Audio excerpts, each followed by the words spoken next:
আজকে দুপুরের আয়োজনে কি থাকছে অবশ্যই দেখবেন, দেখে বলবেন কেমন হলো। তো আসসালামু আলাইকুম, সবাই কেমন আছেন? আলহামদুলিল্লাহ, আমরা পরিবারের সবাই ভালো আছি। তো আজকে রান্না করবো তেলাপিয়া মাছ দিয়ে, ফুলকপি দিয়ে রান্না করবো। লবণ হলুদ মেখে মরিচ মেখে এটাকে তেলে ভেজে নিচ্ছি। আর ভেজে নেওয়ার পরে কাঁচা টমেটোগুলো হালকা ভেজে নিয়ে মাছটা বসাবো। আমি আপনাদেরকে বারবার বলেছি কাঁচা টমেটো হালকা ভেজে নিয়ে তরকারি রান্না করে খাবেন, একটু টক লাগে, ভাতটা খেতে অন্যরকম একটা মজা লাগে।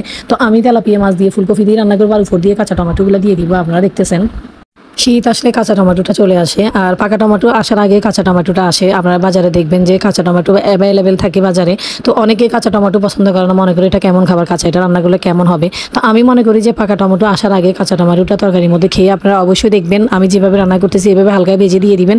সব কিছুর সাথে গুঁড়া মাছ, বড় মাছ, তারপর সবজি সব কিছুর সাথে হালকা ভেজে দিয়ে দিবেন। এটা একটু লেমন লেমন লাগে খেতে, ভাতটা ঝোলটা অন্যরকম মজা। আর টমেটোটা পাকা টমেটোর মতো একদমই মনে হয় না, মনে হয় যে সবজি খাচ্ছি, সবজির মতো লাগে খেতে। আর একটু টক ভালো লাগে, আপনারা খেয়ে দেখবেন।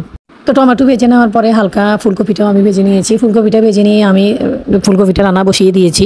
আমি বেশিরভাগ জিনিস দেখবেন আপনারা ভেজে খাই, মাছও হালকা ভেজে রান্না করি, টমেটো তারপরে সিম তারপর ফুলকপি সব কিছু হালকা ভেজে রান্না করি। কেন যেন আমার ভেজে এভাবে রান্না করতে ভালো লাগে, খেতেও ভালো লাগে। একদম কাঁচা কষিয়ে যে মাছ রান্না করে তখন রান্না করে, অনেক সবজি আমি বসাই না।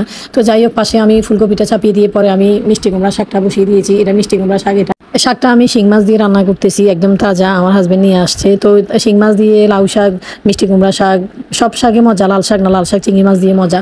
তো এই তো আমার মাছ দিয়ে ফুলকপি যে রান্না করেছি টমেটো দিয়ে ওটা হয়ে গিয়েছে, ধনেপাতা দিয়ে দিয়েছি। পাশে আমি আবার শাক, মিষ্টি কুমড়া শাকটা দিয়েছি। মানে আমি এই চুলা থেকে ওই চুলা নিয়ে দিচ্ছি কারণ ক্যামেরার সামনে সুন্দরভাবে আসার জন্য। তো আমার রান্নাগুলো সবসময় আপনাদের সাথে দেখাই, তবে বেশি করে রিকোয়েস্ট করবো কাঁচা টমেটো একটু খেয়ে দেখবেন আপনারা, তো অনেক মজা লাগে। আমার শাক আর ফুলকপি হয়ে গিয়েছে, আমি এখন নামিয়ে নিব। আর আমার ভিডিওগুলো দেখবেন, পাশে থাকবেন, সাপোর্ট করবেন, শেয়ার দিবেন। আসসালামু আলাইকুম, সবাই ভালো থাকবেন।